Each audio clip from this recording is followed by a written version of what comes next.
Okay, love or hate David Pratt. The guy's an institution for sport in Vancouver. Bombastic, opinionated, and sometimes just downright rude. Well, today, we're going to turn the tables. You see, I get to interview him live on his show between 7 and 9 on CKNW.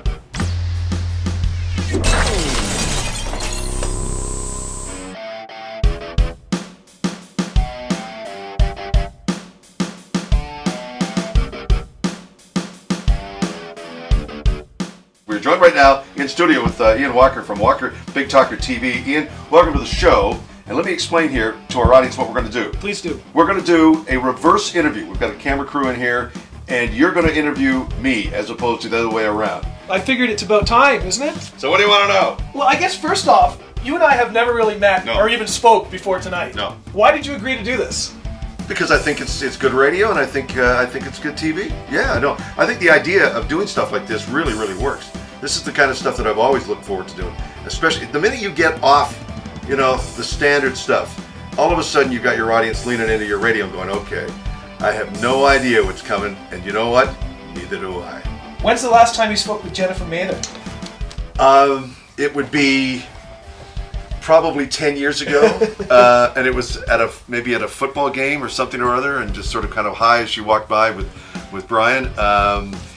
I don't think she's ever going to forgive me, although I don't get it. You know, we didn't, put her up to that. I mean, she was working here at CKNW at the time when I was working across the street, and all I said on the air at the time was that I said that if Brian Burke went down to Anaheim and pulled off the same dog and pony show that he pulled here for 6 years with the media, treating us like absolute dogs, that the media in Southern California would just absolutely piss all over him, and he wouldn't last 2 years. That's what I said. And she phoned up and she lit into it. And you know what the thing was? Our program director at the time, Robbie Gray, said to me, he said, look, Dave, let her go. Don't go head to head, let her go. And he was so right. What do you think of sports journalism in Canada today? I think it's too safe. I really do. I think it's safe for all the wrong reasons, because it's safe because it's corporate. Were you picked on in school? Me? Yeah. Nah. No. Who did you sit with in the cafeteria? Oh, you know what the thing was? I grew up playing all sorts of sports. I had lots of buddies. I played football, I played baseball, I played all those kind of things. So I had a bunch of jock buddies that I used to hang out with.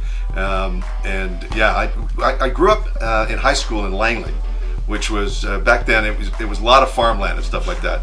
And it was a great place to grow up, because it was before they got into all the massive housing units and all. I mean, when I go back to Langley now, I don't even I get lost in Langley right now. But I had a great childhood. I had great parents, and I had a ton of fun in high school. If I could arrange it, would you go for a bike ride with the mayor? Do you know what I did? I would not. I don't think I'd go with the bike ride with the mayor, because it would turn into a fist fight, but or a screaming match. But when I lost the bet to Ferraro a year ago or so, I had to take a bike and do a lap around City Hall, which I did, and of course they had the cameras there, and it wound up in the Vancouver province. What's something that scares you that shouldn't? We can end on that. Well, you know what? I think that the single biggest fear that you have in all things in life is that it's going to end too soon. Do you know what I mean? That you're not going to get everything done, and there's still a ton of stuff that I've got on my to-do list that I haven't got around to. I mean, I got my own little bucket list, and I think I think leaving 1040 scared the hell out of me, because I wasn't. It just came out of the blue, and I wasn't expecting it. And there were a bunch of things I had planned, and I had to sort of kind of reset and calibrate where I'm going in my life, and I've done that over the last 6 months or so. But just the fear that would be taken away from me so quickly, without any cause, that scared the hell out of me. It seems like it's a kinder, more gentler David Pratt these days. Oh, screw you.